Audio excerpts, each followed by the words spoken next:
The Musselburgh pattern includes lots of options for different yarn weights and different sizes, but there are limits to how much customization we can offer in a pattern PDF.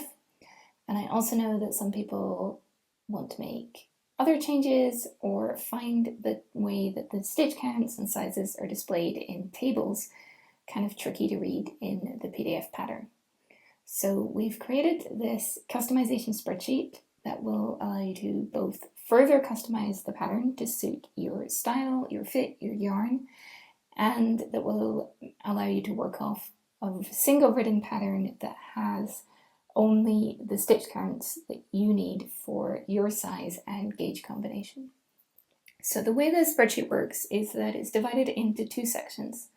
On the left, we have these tables that you'll use to customize the pattern. And on the right, there's the actual pattern. And if I scroll down a little bit, you can see there are some places where there's sort of a blank space. It doesn't know how many increase rounds you should work yet because you haven't entered your gauge.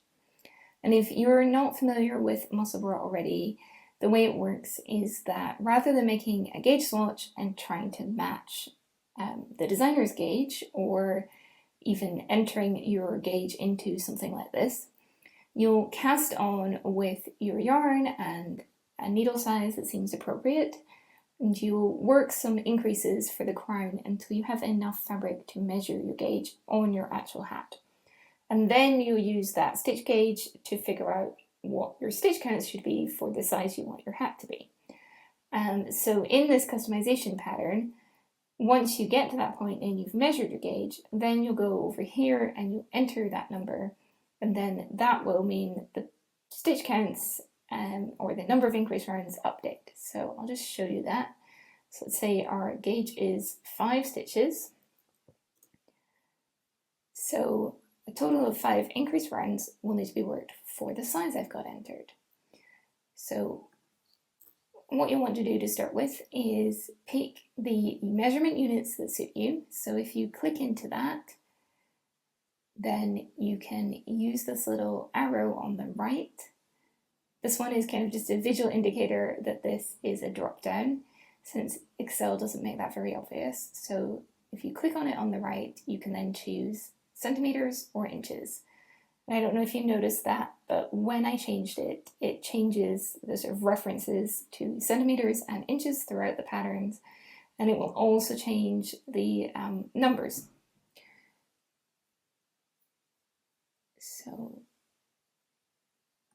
you can see here, these numbers will update when I change it.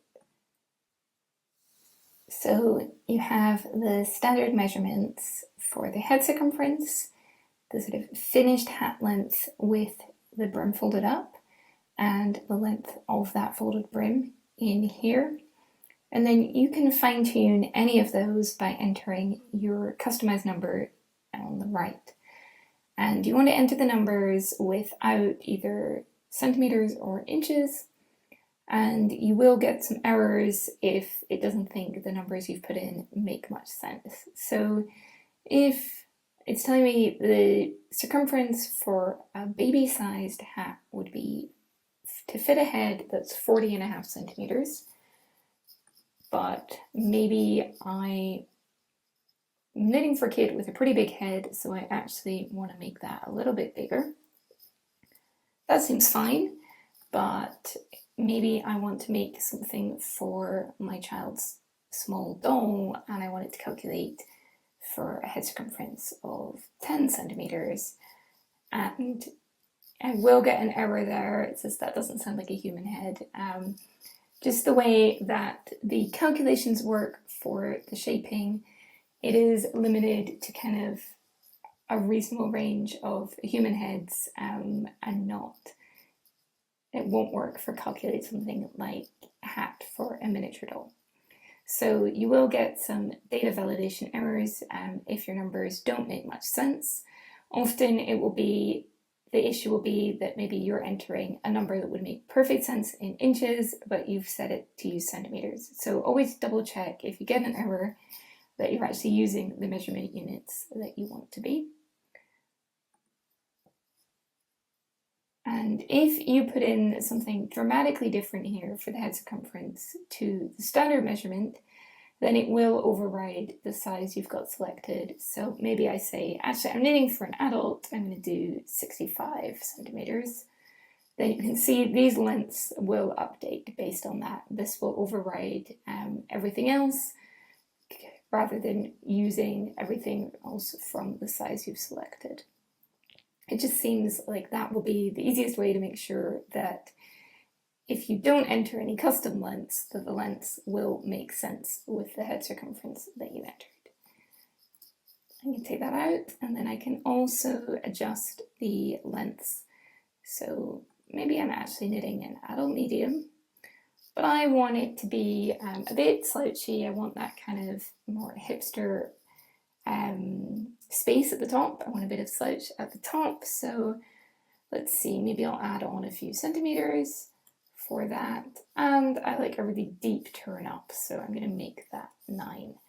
So I've entered those there. It doesn't look like anything updated, but if I scroll right down in the pattern, then this number here, which is the length to knit before you start the decreases, that number will change. I'll just show you that.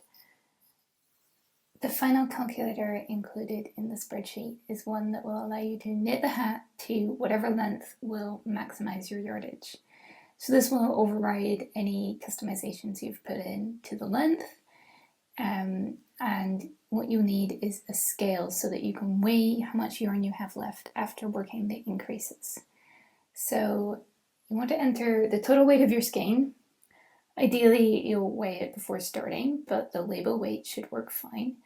So let's say I'm using 100 gram skein, and then after completing the increases I've got maybe 96 grams left, and then that says I can make the hat 97 centimeters before decreasing.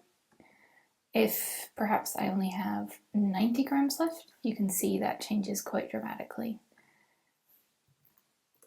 So you can play around with that, and it should give you a sort of maximum length to work before the decreases that will give you enough yarn to work the decreases. So that can be a fun way to use all of your yarn, especially if you're using something like 4 ounce skein rather than 100 gram skein and you want the hat to be as long as possible.